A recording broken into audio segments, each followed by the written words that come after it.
امین والصلاۃ والسلام علی رسولہ الکریم اما بعد. آج بتاریخ 4 مئی سن 2020 گروپ سوال شیخ مقصود حفظہ اللہ سے جوابات سیریز SSMS 413 نشر ہونے جا رہی ہے. امید کے بغور سماعت فرمائیں گے. گروپ نمبر 10 کے بقیہ سوالات شیخ محترم اور دوسری جگہوں سے یہ سوالات بہت زیادہ ہمارے پاس آ رہے ہیں. ان میں ایک اہم سوال یہ ہے کہ کیا عورت کی امامت کر سکتی ہے؟ اگر کر سکتی ہے تو اس کا طریقہ کار کیا ہے؟ یا تراویح میں بھی یہی طریقہ کار ہوگا؟ فرائض کے لیے کیا الگ طریقہ کار ہوگا؟ بسم اللہ الرحمن الرحیم. الحمدللہ رب العالمین وصلی اللہ علی نبینا محمد وعلی آلہ واصحابہ اجمعین.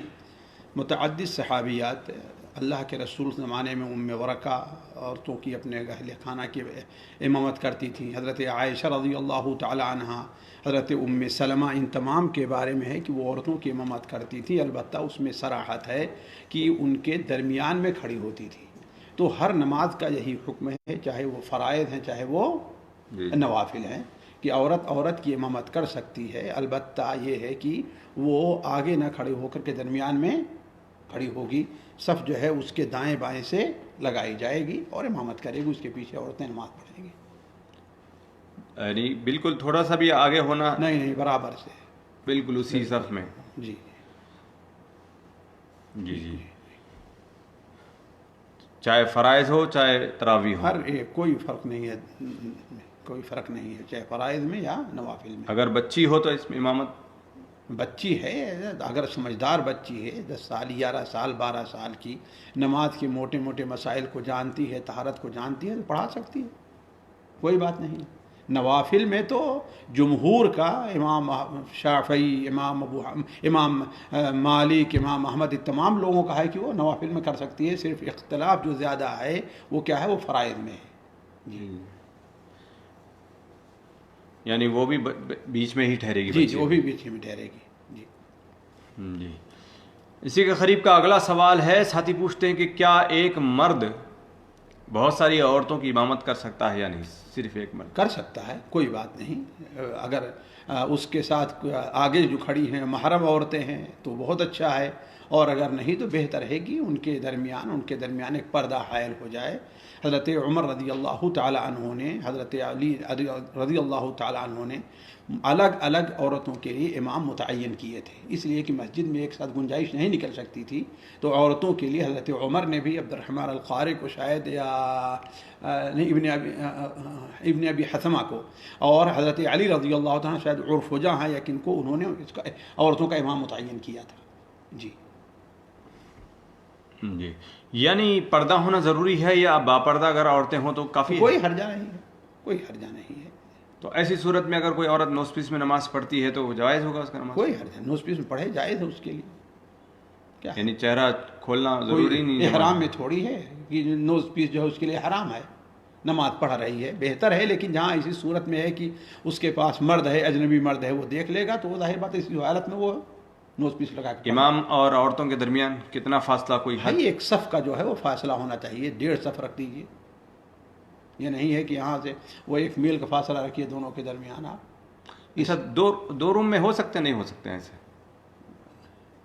بھائی 2 روم میں مجھے اس میں تردد ہے. اللہ کے رسول صلی اللہ علیہ وسلم زمانے میں ایک ہی روم، ایک ہی مسجد میں سارے پڑھا کرتے تھے. اب 2 روم میں نہیں، مجھے اس میں تردد ہے. الا یہ کہ اس کے ساتھ کچھ عورتیں ہیں جو اس روم میں ہیں، پھر اس کے بعد جو بچ رہی دوسرے روم میں ہے تو کوئی حرج نہیں ہے. ایسے نہیں ہوگا کہ وہ اکیلے ایک روم میں دونوں ہو. کی الگ حیثیت ہو گئی ہے نا، الگ جگہ کی حیثیت مانی جاتی ہے. جی اس لیے الگ الگ روم اسی صورت میں ہوگا جبکہ اس کے ساتھ کچھ عورتیں ہیں، پھر اس کے بعد باقی عورتیں دوسرے روم میں ہیں. یہاں پر ایک آتا ہے اشکال کہ ایک چھوٹا سا ایک ہال اور ایک روم ایسے ہوتا ہے، بیچ میں دروازہ ہے یا بیچ میں سے تھوڑی سی جگہ خالی ہے جس سے امام نظر آ رہا ہے سب کو، پیچھے والوں کو، سب کو نہیں تو تھوڑے لوگوں کو تو نظر آ ہی جاتا ہے. تو ایسے میں جائز ہوگا؟ بھائی دیکھیے، ایک تو ہوتا ہے روم بند ہے، اس کا تو سمجھ میں آ گیا. مجبوری کی صورت ہے. دیکھیے بند نہیں، بات رسل نہیں ہے. اصل چیز یہ ہے کہ دونوں الگ الگ جگہ مانی تصور کی جاتی ہیں. ایک روم الگ جگہ، دوسرا روم الگ جگہ مانی جاتی ہے. لیکن اصل یہ چیز ہے، یہ نہیں ایک دکھ رہا ہے کہ نہیں دکھ رہا ہے. اصل چیز کیا ہے نہیں، دونوں الگ الگ جگہ تو لگا ہوا ہی ہے نا. مثال کے طور بھائی وہ پر تو ٹھیک ہے، پورا پردہ لگانے کے بجائے دیوار تو ہے ہی. اللہ کے بندے ساری دنیا ایک ساتھ ہے، لیکن ایک پردے سے کیا ہے اس کی الگ مستقل حیثیت نہیں ہو جاتی ہے، لیکن دیوار کھنچ گئی ہے تو مستقل الگ حیثیت ہو جاتی ہے اس روم کی. صرف الگ میں پردہ کیا ہے تھوڑے آڑ کے لیے، اس سے مستقل حیثیت نہیں ہوتی اس کی. بھلے سے بڑی سی کھلی جگہ ہو بیچ میں. کوئی بھی ہو اگر اس طریقے سے بنائی گئی ہے تو ایک الگ مسئلہ ہے، وہ بھی خاص ایک ضرورت ہے، ایک مجبوری ہے تو ٹھیک ہے، لیکن نہیں مجبوری ہے تو کیوں ایسا کیا جا رہا ہے کہ امام الگ کھڑا ہو رہا ہے، عورتیں الگ کھڑی ہو رہی ہیں. تو ٹھیک ہے اس کے ساتھ کچھ عورتیں کھڑی ہو جائیں تاکہ سب کا اتصال اپنا باقی رہ جائے. جی ایسی صورت میں کیا ایک عورت پیچھے اپنے شوہر کے ٹھہر سکتی ہے تاکہ وہ صرف بیوی ٹھہرے پیچھے اور باقی اور پیچھے جو؟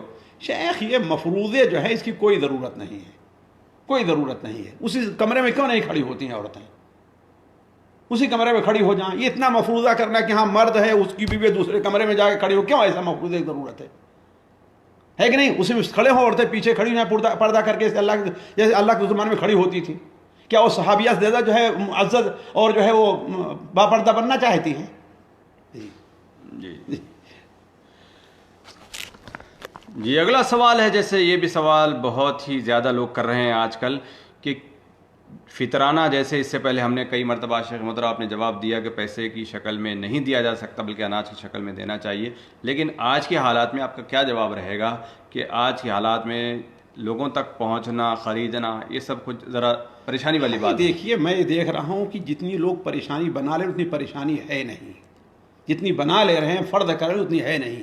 آج بھی لوگ اس وقت بھی گلے، کھانے کا سامان، یہ وہ لوگ تقسیم کر رہے ہیں، لوگوں تک پہنچا رہے ہیں، ہے کہ نہیں ہے؟ کسی بھی دنیا کے کسی بھی ملک میں یہ پریشانی، کوئی اپنے گھر سے اب نکلے ہی نہیں، کسی سے مل بھی نہیں سکتا، کہیں دائیں ایسا نہیں ہے، یہ کہیں بھی نہیں ہے.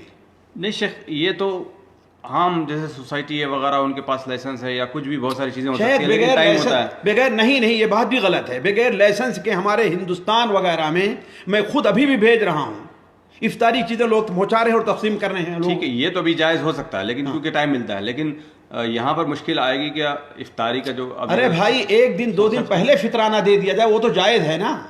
جی 3 دن پہلے جائز ہے کہ نہیں جائز؟ 2 دن پہلے تو ٹھیک ہے. اللہ یہ کہ ہاں اب کہیں کہ بالکل ایسے فرض کر لیے کوئی ایسی صورت پیدا ہو گئی کہ مجبوری ہے، کوئی صورت نہیں، تو ٹھیک ہے دیا جا سکتا ہے.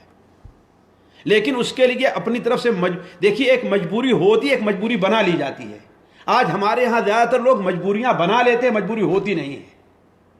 مجبوریاں بنا لیتے ہیں، سود لینے کے لیے مجبوریاں بن گئی ہیں، لون کے لیے مجبوریاں بن گئی ہیں، سود کا پیسہ اس کو لیے مجبوری، ساری مجبوریاں بن گئی ہیں. لوگ تو مجبوری بنا لیتے ہیں، مجبوری ہوتی نہیں ہے. لیکن اگر فعلاً ایسی کوئی مجبوری ہے کہ جہاں نہیں ہو پا رہا ہے، کوئی ایسا شخص ہے تو ٹھیک ہے انشاءاللہ وہ اپنا ادا کر دے، اس کے لیے اس طرف سے جائز ہوگا.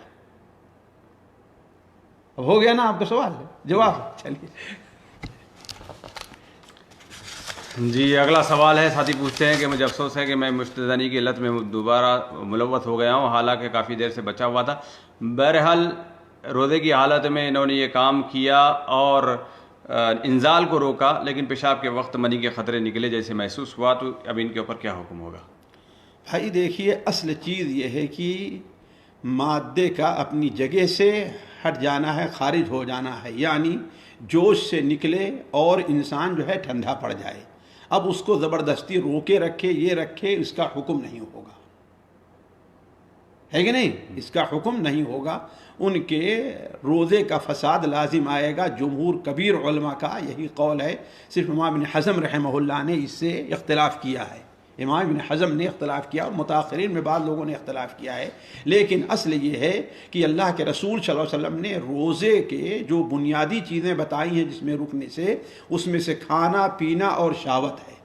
آپ جانتے ہیں مشجنی سے شہوت کا انزال ہونا یہ شہوت کا تمام اتمام ہے، یہ شہوت کا اتمام ہے. صرف جو ہے بوسہ لینا یا اس طریقے سے یہ ابتدائی مرحلہ اتمام ہے.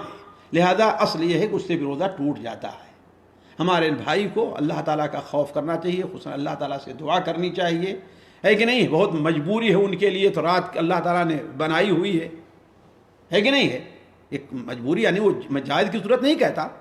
اس کے علاوہ جو ہے اور کیا کریں کہ وہ تنہا رہنے سے اپنے آپ کو بچائیں، تنہا رہنے سے اپنے آپ کو بچائیں، اس لیے کہ تنہائی میں یہ ساری چیزیں انسان کے اوپر اس کا زور ہوا کرتا ہے۔ جی اگلا سوال ہے، ساتھی پوچھتے ہیں کہ جیسے کہ میں نے سنا ہے کہ رمضان کے بارے میں حدیث ہے کہ جو شخص پورے رمضان کا قیام کرتا ہے تو اللہ رب العالمین اس کے گناہ معاف فرماتے ہیں۔ یہاں پر کیا مطلب ہے کہ اگر کوئی ایک مرتبہ کوئی رمضان کا کوئی ایک رات کا قیام اگر نہ کرے یا کوئی تراویح نہ پڑھے تو کیا وہ اس فضیلت سے محروم ہو جائے گا یا بھائی نہیں؟ دیکھیے، ایک رات قیام چھوڑنے کی دو وجہ ہو سکتی ہے۔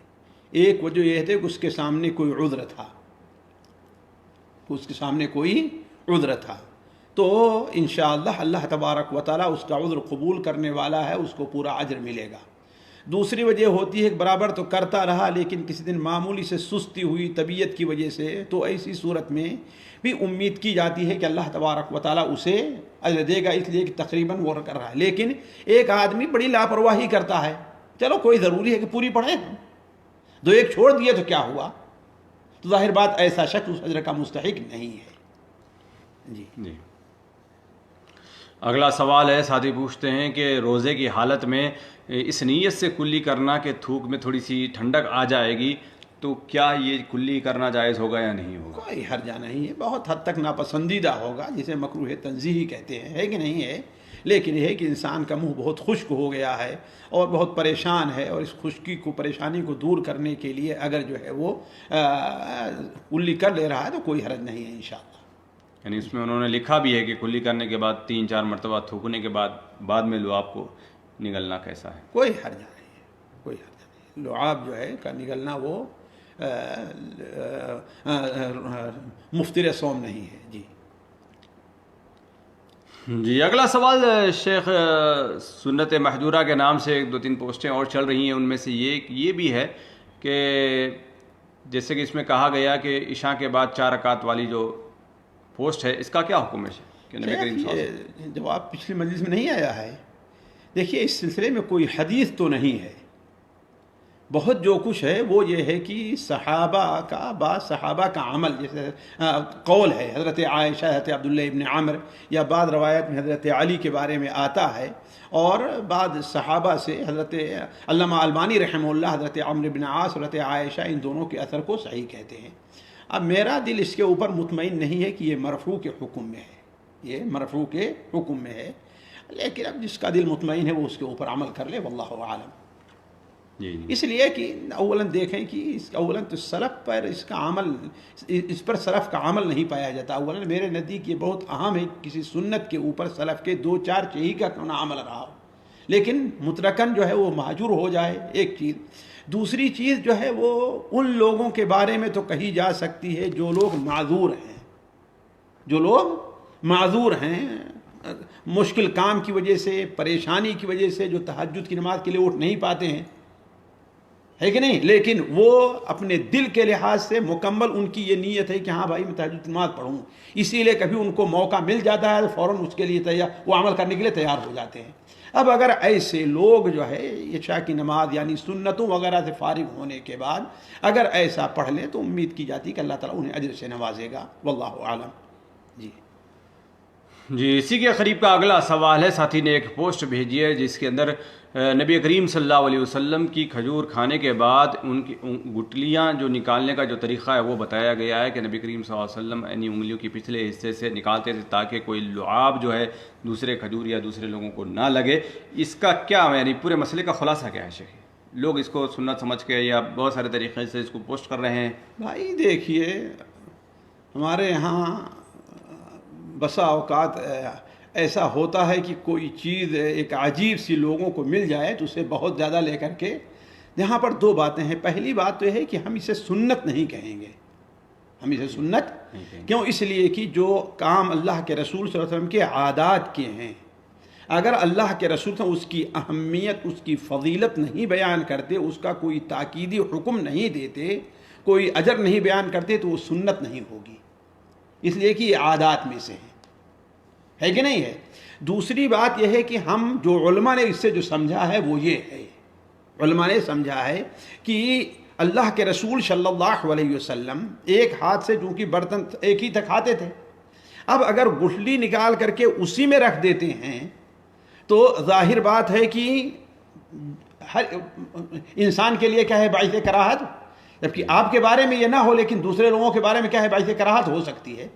تو اللہ کے رسول صلی اللہ علیہ وسلم اسے کیا کرتے تھے؟ اپنے ہاتھ پر رکھ لیا کرتے تھے. ایک کھائے اور اپنے ہاتھ کے اوپر رکھ لیا. تو یہ کہا جا سکتا ہے کہ استحسان کی صورت ہو سکتی ہے کہ انسان ایسا کرے کہ اس کے کھانے اور پینے سے کسی کو دوسرے کو کراہت محسوس نہ ہو. لیکن اب اس کے ہم طبی فوائد ذکر کرنا شروع کر دیں، یہ ہم نہیں کہتے کہ اس سے ہو نہیں سکتا ہے، لیکن اس کو ثابت کرنے کے لیے ضروری ہے کہ اولاً شریعت سے کوئی ایسی چیز ثابت ہو، ایک چیز. دوسری چیز طبی طور پر اس کے جو فوائد آ جائیں تو ہم کہیں گے کہ اللہ کے رسول کے اس عمل کا ایک فائدہ یہ بھی ہے نا. لیکن اب اس کو کہ ہاں اس کو اس طریقے سے پھینکا جائے اور یہ کیا جائے، نہیں. اللہ کے رسول سے خالق ایسا رکھ لیا کرتے تھے، ایسے کھائے ایسے رکھ لیے، پھر بعد میں اس کو اٹھا کر کہیں پھینک دیں گے. جی یعنی اس کو سنت سمجھنا یا ضروری سمجھنا اس کے لیے نہیں قطعاً جو ہے یہ حدیث کے اوپر گویا کہ یہ اپنی طرف سے اضافہ ہے. جی. اگلا سوال ہے، ساتھی پوچھتے ہیں کہ کیا یہ بات صحیح ہے کہ اللہ رب العالمین رمضان مبارک میں شب جمعہ اور روز جمعہ کی ہر گھڑی میں 10 لاکھ گنہگاروں کو جہنم سے آزاد فرماتے ہیں؟ بھائی میرے نظر میں کوئی ایسی حدیث نہیں ہے، کوئی ایسی حدیث نہیں ہے. مجھے یاد آ رہا ہے کہ ضعیف الترغیب و ترہیب میں علامہ البانی نے حضرت عبداللہ عباس وغیرہ کی بعض ایسی حدیثیں نقل کی ہیں جن میں یہ ہے کہ ہر رات اللہ تبارک و تعالی، رمضان کی ہر رات اللہ تبارک و تعالی 10 لاکھ لوگوں کو جہنم سے یا گناہوں کو معاف کرتا ہے ان کے. لیکن وہ حدیث سخت ضعیف اور موضوع ہے. جی البتہ جہاں تک اس حدیث کا تعلق ہے جو سنن میں، اور شاید اگر سنن ترمذی میں تو یقیناً ہے کہ اس میں اللہ کے رسول بیان فرمایا کہ ہر رات جو ہے اللہ تبارک و تعالیٰ کی طرف سے ندا دینے والا ندا دیتا ہے کہ یا باغی الخیر اقبل و باغی الخیر اقصر. اور کیا ہے، ہر رات اللہ تبارک و تعالیٰ بہت سے لوگوں کو جہنم سے آزاد کرتا ہے. وَلِلَّهِ عُتَقَاءُ مِنَ النَّارِ. یہ تو ہے، لیکن یہ تحدید کی 10 لاکھ یہ چیز میرے نظر میں نہیں ہے، واللہ اعلم. اسی کے غریب کا اگلا سوال ہے، ساتھی پوچھتے ہیں کہ جو شخص رمضان المبارک میں انتقال کر جاتا ہے کیا وہ بغیر حساب کے جنت الفردوس میں داخل کیا جاتا ہے؟ اس کی کوئی ایسی دلیل نہیں ہے. بہت لوگ یہ سمجھتے ہیں کہ اب جہنم کا دروازہ بند ہے، لیکن آپ کھلا، جہنم کا دروازہ بند ہے نا، جنت کے دروازے کھلے ہیں اور جہنم کا دروازہ بند ہے، لہذا اسے جہنم میں نہیں لے جایا جائے گا. لیکن اگر وہ انسان فاسق ہے، فاجر ہے کہ نہیں ہے، تو آپ مثال آپ کوئی مہمان آنے والا ہے، آپ نے ایک کمرہ بند کر لیا ہے نا. کوئی بچہ شریر رہتا ہے، شرارت کر کیا کرتے ہیں، اس کو تھپڑ مارے اور اندر کیا کرتے ہیں، دھکا دے کے اندر دروازہ بند کر لیے، ہے کہ نہیں؟ ایسا ہوتا ہے نا. تو اگر کوئی فاسق فاجر ہے جو مغفرت کا مستحق نہیں ہے تو اس کے ساتھ یہ برتاؤ کیا جائے گا. اور یہ بند ہونا اور یہ ہونا اس کا یہ معنی نہیں ہے کہ ہاں بھائی اس دن جنت جہاں میں کوئی جائے گا ہی. اور ویسے بھی جنت اور جہنم میں جانا کب ہے اصل ہے تو حشر کے بعد ہے نا، سوال جواب کے بعد ہے نا. ابھی تو جہنم کی طرف یا جنت کی طرف، نیک لوگوں کے لیے جنت کی طرف قبر میں، اور برے لوگ جہنم کی طرف کھڑکی کھول دی جاتی ہے. جی علی کل حال کوئی ایسی حدیث نہیں ہے کہ رمضان میں اگر کوئی شخص انتقال کرتا ہے تو اس کی کوئی فضیلت ہے اور اس کا حساب نہیں ہوگا. جی جی اگلا سوال ہے، ساتھی پوچھتے ہیں کہ ایسی کوئی حدیث ہے کہ حضور صلی اللہ علیہ وسلم نے فرمایا کہ وہ روزہ ہی نہیں ہوتا جس میں لوگوں کا گوشت کھایا جائے، یعنی غیبت کی جائے. مصنف ابن ابی شیبہ کا حوالہ دیا گیا ہے. ہاں شاید اشارہ اس حدیث طرف اللہ کے رسول نے بیان فرمایا کہ ما صام من ظل یأکل لحوم الناس. حضرت انس بن مالک کی روایت ہے، یہ مصنف ابن ابی شیبہ اور مسند ابو داؤد 43 میں ہے، لیکن علماء کہتے ہیں کہ اس کی سند ضعیف ہے. یزید ابن ابان حضرت انس سے روایت کرتے ہیں جو ضعیف ہیں. البتہ جہاں تک غیبت کرنے کا تعلق ہے، جہاں تک غیبت کرنے کا تعلق ہے وہ تو جیسے ویسے ہی حرام ہے، لیکن روزے کی حالت میں وہ کیا ہے، سخت حرام ہے. کیا ہے، سخت حرام ہے. جیسا کہ وہ حدیث جو مسند احمد میں ہو رہا ہے، علم کے نزدیک مختلف فی ہے کہ الصیام جنۃ ما لم یخرقھا. روزہ ڈھال ہے جب تک اسے پھاڑ نہ دیا ڈھال کو. کیا ہے، کہا کہ غیبت کرنا اور چغلی کرنا ہے. تو یہ حدیث مختلف فی ہے. مسند احمد کے محققین جہاں تک مجھے آ رہا ہے اسے حسن لغیر ہی کہتے ہیں. تو علی کل حال روزے کی حالت میں غیبت اور اس کی چغلی من لم یدع قول الزور فللہ فی ان یدع طعامہ وشرابہ. جی جی اگلا سوال ہے، ساتھی پوچھتے ہیں کہ شیخ محترم اگر کوئی لڑکا یا لڑکی اگر ہاسٹل میں ہو اور ہاسٹل میں ایک ساتھ کھانا دیا جاتا ہے، تو وہ لڑکا یا لڑکی اگر ہاسٹل میں اپنے کھانے کے ساتھ کسی اور اپنی مسلم بہن یا بھائی کا اگر کھانا لے کر آتا ہے یا آتی ہے، وہ ایسا ساتھی جو روزہ نہیں رکھتا ہے وہ کھانا یعنی دوپہر میں کھائے گا یا ناشتہ کرے گا اس سے جو بھی ہے، تو سوال یہاں پر یہ ہے کہ کیا ایسے شخص کے لیے کھانا لانا جائز ہوگا یا نہیں ہوگا؟ بھائی دیکھیے، اس کے لانے کی دو صورت ہو سکتی ہے. ایک صورت تو یہ ہے کہ آپ دونوں کی ڈیوٹی باری باری ہے، ایک دن آپ لے آتے ہیں، ایک دن وہ لے آتا ہے کہ نہیں ہے؟ تو انشاءاللہ اس میں کوئی حرج نہیں ہے. بار بار برابر آپ لوگوں کی ڈیوٹی چل رہی ہے. یہ بہتر الگ ہے کہ آپ ایسے لوگوں کے ساتھ تعاون نہ کریں، یہ الگ مسئلہ بہتر ہے. لیکن اس میں اگر وہ انسان روزہ نہ رکھے اور بعد میں اپنا کھائے تو اس پر کوئی گناہ آپ پر نہیں ہے. لیکن یہ ہے کہ آپ اس پر احسان کرتے ہوئے نہیں ہے، لیکن آپ اس کے لیے کھانا لے کر کے آئیں اور آپ کو معلوم ہے کہ یہ کھانا کب کھائے گا وہ، تو یہ چیز یہ الگ مسئلہ ہے. جی یہ جائز نہیں ہے. جی یعنی تعاون نہیں کرنا چاہیے، تعاون نہیں ہونا چاہیے. جی جی اگلا سوال ہے، ساتھی پوچھتے ہیں کہ اگر کسی عورت کو فجر کے بعد یا مغرب سے پہلے اگر حیض سے وہ اگر پاک ہو جاتی ہے تو ایسی صورت میں وہ وقت پورا یعنی روزہ رکھے گی یا کھا پی سکتی ہے یا نہیں کھا سکتی؟ اللہ تبارک و تعالیٰ نے جب اس کا روزہ نہیں رکھا ہے تو اسے کھانے اور پینے کی اجازت ہے، وہ کھا سکتا ہے کہ نہیں؟ کھا سکتی ہے. ہاں کھا سکتی ہے، وہ مریض کے حکم میں ہے. یعنی کوئی روزہ رکھنا اس کے لیے ضروری نہیں ہے، ضروری نہیں، بلکہ روزہ رکھنا جائز ہی نہیں ہے. یہ کہیے کہ بھوکا رہنا اس کے لیے ضروری نہیں ہے، روزہ رکھنا اس کے لیے جائز ہی نہیں ہے. وہ البتہ یہ ہے کہ عورتیں ہمارے ہاں عام طور پر شرماتی ہیں، اظہار نہیں کرتی، ٹھیک ہے، لیکن اپنے میں ہے نا پوشیدہ طور پر چھپ کر کے بہت گنجائش ہے، اس میں اپنا کچھ نہ کچھ کھا پی سکتی ہیں. جی اگلا سوال ہے، ساتھی پوچھتے ہیں کہ اگر کوئی اللہ نہ کرے شرک اکبر کا اگر کوئی ارتکاب کر لے تو اب توبہ کرنے کے لیے کیا پھر اس کو دوبارہ کلمہ پڑھنا پڑے گا یا نہیں؟ بھائی دیکھیے، شرک اکبر کیا وہ جانتا تھا پھر بھی کر لے رہا ہے کہ نہیں ہے؟ لیکن ایک توبہ کرنا ہی اس کا جو ہے انشاءاللہ یہی ہے کہ گویا کہ وہ شرک سے توبہ یعنی لا الہ الا اللہ کی طرف آ رہا ہے. اور بہتر تو یہی ہے کہ کسی آدمی سے ایسا کام ہو تو لا الہ الا اللہ پڑھے. جیسا کہ سنن نسائی وغیرہ میں حضرت سعد بن ابی وقاص کی روایت ہے کہ اللہ کے رسول صلی اللہ علیہ وسلم نے کہا من حلف باللات والعزى، جو لات اور عزیٰ کی قسم کھائے وہ کہے لا الہ الا اللہ.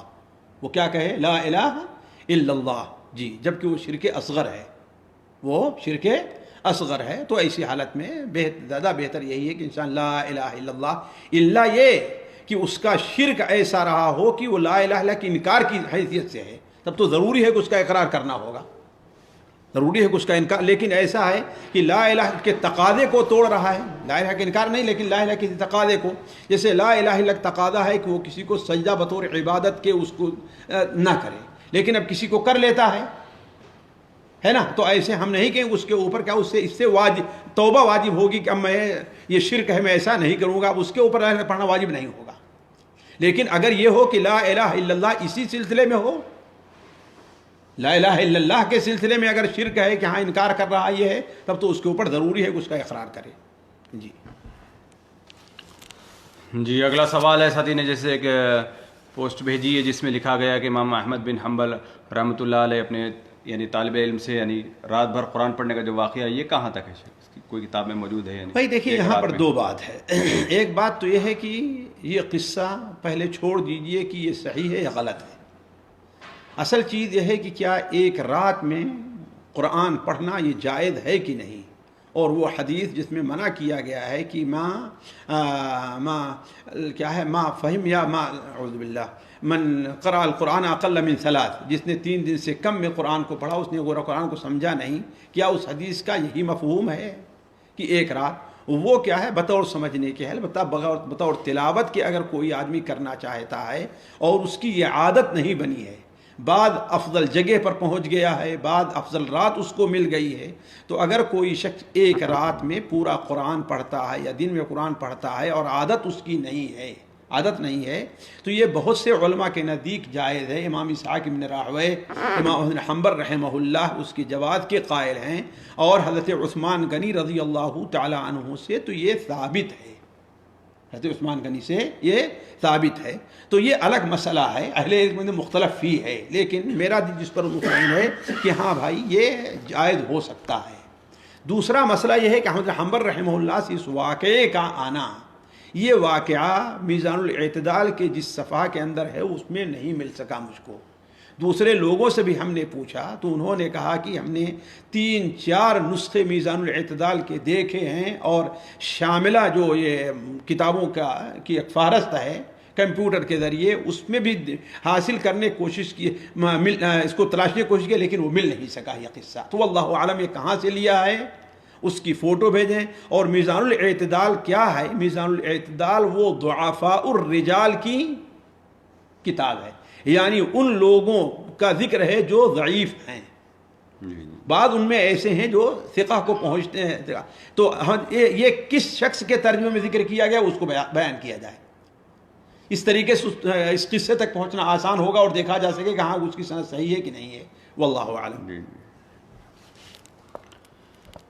جی اگلا سوال، جیسے شیخ محترم یہ سوال اس سے پہلے رہ گیا تھا کہ ڈائلیسس کا جو بیماری ہے، اصل میں بسا اوقات کیا ہوتا ہے، ہمارے بھائی لوگ وہ لفظ استعمال کرتے ہیں جو ہم لوگوں کے ہاں رائج یا ہمارے اردو میں نہیں بولا جاتا۔ بھائی گردے کی صفائی ایک عام لفظ ہے، اس کو بولا کیوں نہیں استعمال کرتے؟ جی اپنی زبان سے اتنی نفرت کیوں ہے لوگوں کو، ہے کہ نہیں؟ معلوم ہی نہیں ہوا، گردہ معلوم نہیں لوگوں کو، کمال ہے، گردہ نہیں معلوم ہے گردہ کیا چیز ہوتی ہے۔ لیکن ایک بسا اوقات کیا ہے کہ ہاں ہم ذرا بڑے پڑھے لکھے نوجوان میں کسی پر حملہ نہیں کرتا، لیکن ایک عادت بن گئی ہے لوگوں کی، اس لیے بسا اوقات بہت سے مسائل کے سمجھنے میں کیا پریشانی ہوتی ہے۔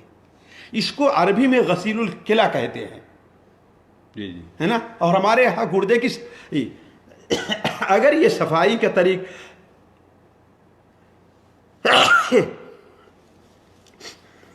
الحمدللہ، اگر یہ صفائی کا طریقہ ایسا ہے کہ اسے باہر اس کا خون کو لے کر یا بڑا حصہ لے کر کے وہ جو خون کو صاف کرنے والی جو مصنوعی جو گردہ ہوتا ہے، مشین ہوتی ہے، اس میں صاف کیا جاتا ہے، تو اہل علم یہاں کے لجنہ دائمہ وغیرہ کا فتویٰ ہے کہ اس سے روزہ ٹوٹ جاتا ہے۔ کیوں؟ اس لیے کہ اس میں بہت سی چیزوں کا اضافہ بھی کیا جاتا ہے، بعض غذائیت کا، بعض سکریات کا اضافہ کیا جاتا ہے۔ لیکن یہ ہے کہ اگر صرف جو ہے وہ رگو ہی میں ہے اور کوئی طریقے صفائی کی جا رہی تو اس سے روزہ نہیں ٹوٹے گا۔ لیکن یہ ہے کہ اگر مکمل صفائی کی جا رہی ہے، اس لیے اس سلسلے میں ہم اپنے بھائی یا بہن جن کے ساتھ یہ معاملہ ہے ان کے ساتھ کہتے ہیں کہ اللہ تبارک و تعالی نے دین کے اندر کوئی پریشانی سختی نہیں رکھی ہے۔ آپ کے اوپر اتنی پریشانی ہے کہ آپ کو گردہ، یعنی ظاہر بات ایک بڑا مسئلہ ہے نا کہ ہفتے میں 1 بار 2 بار 3 بار کسی کا گردہ، تو اس کے لیے آپ اللہ تبارک و تعالی سے ثواب کی امید رکھیے اور روزہ قضا کر دیجیے، بعد میں روزہ رکھ لیں گے آپ۔ جی اگلا سوال ہے، ساتھی پوچھتے ہیں کہ شیخ ایک بہن ہے جنہوں نے تقریباً 2 سال پہلے اسلام قبول کیا الحمدللہ، لیکن اب لاک ڈاؤن کی وجہ سے گھر میں رہنا پڑتا ہے انہیں ہمیشہ، تو لہٰذا اب روزہ ان کے لیے جب رکھتی ہیں تو سب گھر میں کیونکہ انہوں نے اپنا اسلام چھپایا گھر میں، تو لوگ سارے پوچھتے ہیں گھر والے کہ کھاتی پیتی کیوں نہیں ہو، تو کیا ایسی صورت میں اس کے لیے 1-2 دن کا روزہ چھوڑنا جائز ہوگا؟ واللہ اعلم، واللہ اعلم۔ امید کی جاتی ہے کہ اللہ تبارک و تعالیٰ ان کو معاف کرے گا، البتہ اس کی وہ قضا کریں گی، اس کی قضا وہ کریں گی، لیکن یہ ہے کہ میں چھوڑنے نہ چھوڑنے کے جواز کے بارے میں کچھ نہیں کہتا، واللہ اعلم۔ جی اگلا سوال ہے، ساتھی پوچھتے ہیں کہ خاوند کی خوشی کے لیے بال کاٹنے کا کیا حکم ہے؟ جیسے اس سے پہلے کہا گیا کہ عورتیں تو بال کاٹ سکتی ہیں، جائز ہے، لیکن خاوند کی شوہر کی خوشی کے لیے بھائی اگر وہ جیسے پہلے تفصیل بتائی گئی ہے کہ وہ اتنا نہ کٹے کہ مردوں کے بال کی طرح ہو جائے، یا وہ اس کی کٹنگ نہ ہو جس سے بعض فاسق اور فاجر عورتیں پہچانی جاتی ہیں، تو اگر شوہر کو راضی کرنے کے لیے ویسے بال کاٹ لے تو کوئی حرج نہیں ہے، کوئی حرج نہیں اس میں۔ لیکن یہ ہے کہ وہ کہے کہ ہاں بھائی دیکھو جس طریقے سے وہ گانے والی، وہ ناچنے والی، وہ ایکٹر، وہ فلاں جو ہے کر دے، ایسے تم بناؤ، تو ظاہر بات ان کی مشابہت میں ایسا کرنا جائز نہیں ہوگا. جی جی اگلا سوال ہے، ساتھی پوچھتے ہیں تندرست کو زکوٰۃ دینا، جیسے انہوں نے سنا کہ تندرست کو زکوٰۃ نہیں دینی چاہیے، تو کیا اصل میں ہمارے بھائی ہٹے کٹے کمانے والے بسا اوقات ہے حدیث کے سمجھنے میں، اللہ کے رسول صلی اللہ علیہ وسلم کی حدیث ہے کہ لا حظ فیہ لغنی ولا لقوی او لسوی مقتصب، مالدار اور وہ شخص جو طاقتور ہے، کمانے والا ہے، اس میں اس کے لیے زکوٰۃ میں کوئی حصہ نہیں ہے. تو یہ اس صورت میں ہے کہ وہ شخص محنت نہیں کرتا، مواقع موجود ہیں لیکن کماتا نہیں ہے. لیکن ایک شخص ہے وہ اپنی پوری کوشش کرتا ہے، لیکن پھر بھی اس کو ضرورت بھر سامان نہیں مل پا رہا. یا آج کل جو صورت حال ہے کہ آج کل طاقت ہے لیکن اب کوئی باہر نکل ہی نہیں سکتا، تو ایسے طاقتور کو زکوٰۃ دی جا سکتی ہے. تو جس کی ممانعت ہے وہ یہی ہے کہ وہ شخص ہے، اس کے پاس استطاعت ہے، مواقع موجود ہیں، لیکن گھر بیٹھا ہوا ہے، کما رہا ہے، بھیک مانگ رہا ہے، اور وہ محنت نہیں کرنا چاہتا. جی جی اگلا سوال ہے، ساتھی پوچھتے ہیں کہ عیدگاہ میں جگہ کی تنگی ہو اور لوگ زیادہ ہوں تو کیا 2 بار میں عید کی نماز پڑھائی جا سکتی ہے؟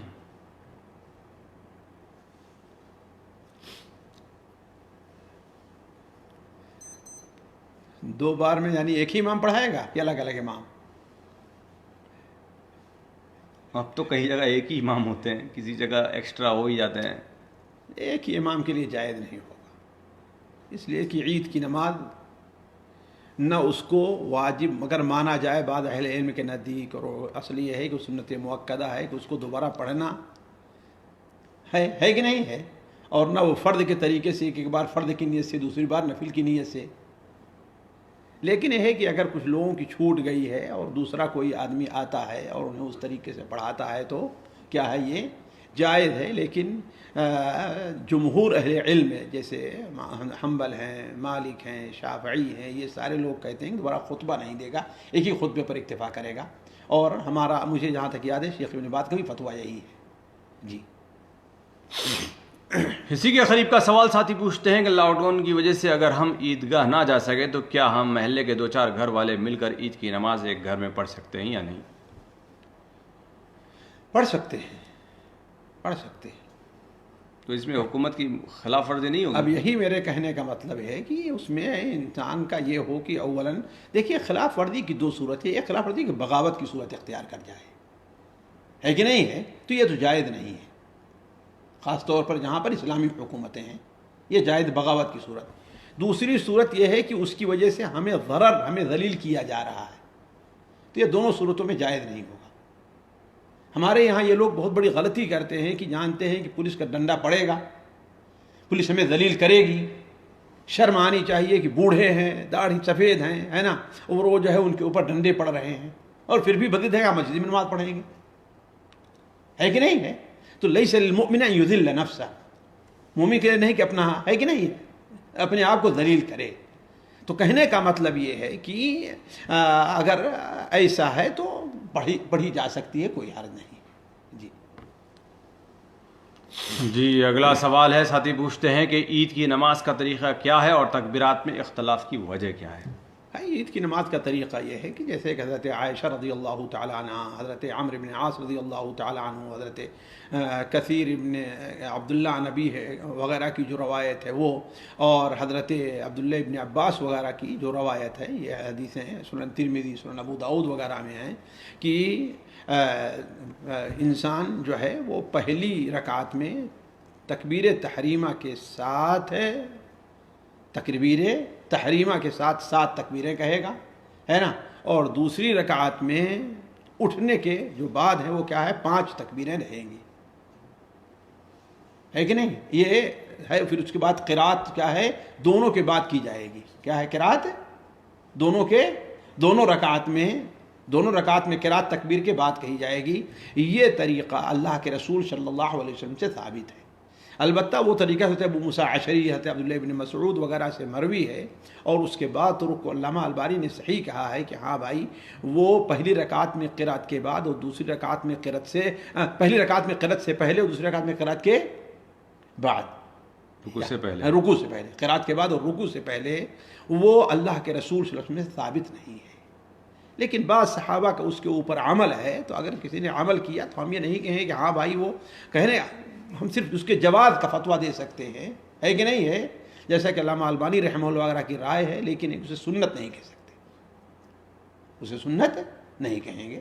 تو صحابہ نے بھی کیا ہو تو کوئی دلیل ہوگی؟ بھائی بسا اوقات یہ ہوتا ہے کہ صحابی اس چیز میں وسعت کو مد نظر رکھتے ہیں کہ ہاں اس بارے میں وسعت ہے، یہ نہیں کہ یہ سنت ہے، وسعت ہے۔ جیسے حضرت عبداللہ ابن عباس رضی اللہ تعالیٰ عنہ کے بارے میں بعض روایت ہے کہ وہ بسا اوقات، اور علامہ البانی اس کی سندوں کو صحیح بھی کہتے ہیں، کہ وہ 9 تکبیروں کے قائل تھے بسا اوقات، ہے نا۔ تو اس کا مطلب ہے اس کہ اس میں وسعت ہے، کوئی تحدید نہیں ہے۔ جس طریقے تراویح کے بارے میں ہوا، اصل کیا اللہ کے رسول سے زیادہ ثابت نہیں ہے، لیکن سلف نے سمجھا کہ اس میں وسعت ہے، اس میں وسعت ہے، اس سے زیادہ بھی ہم پڑھ سکتے ہیں، لیکن سنت جو ہوگا کیا ہوگا، وہ اتنا ہی رہے گا۔ تو ایسے بعض صحابہ یہ سمجھتے رہے ہوں گے، اس لیے انہوں نے ایسا کیا جی۔ اس لیے ان کے ردیہ ہو کہ ہاں بھائی اس میں کیا تکبیر، اللہ کا ذکر ہونا چاہیے، اللہ کی بڑائی بیان کرنی چاہیے، اللہ کے رسول سے اتنا ثابت ہے، لیکن وہ سمجھے ہوں گے ہم اس میں کم کر دیں، زیادہ کر دیں، آگے کر دیں، پیچھے کر دیں، تو اصل مقصد کیا ہے، وہ اللہ کی بڑائی بیان کرنا ہے، وہ ادا ہو جا رہی ہے جی۔ اگلا سوال ہے، ساتھی پوچھتے ہیں کہ اگر کوئی عید کی صبح کو اگر کوئی بچہ پیدا ہوتا ہے تو اس کے طرف سے فطرانہ واجب ہوگا یا نہیں ہوگا؟ نہیں، فطرے کا وجوب کا وقت کیا ہے، وہ غروب ہے، غروب کے وقت، یعنی لیلۃ العید جسے کہا کرتے ہیں، رمضان کی آخری تاریخ جب سورج ڈوب رہا ہے تو ڈوبنے سے پہلے پہلے جو موجود ہے اس کے اوپر صدقہ فطر ہے، اور جو اس کے بعد وجود میں آتا ہے اس پر صدقہ فطر نہیں جی۔ جزاکم اللہ خیر و احسن جزا۔ یہ تھی SSMS سیریز 413 جس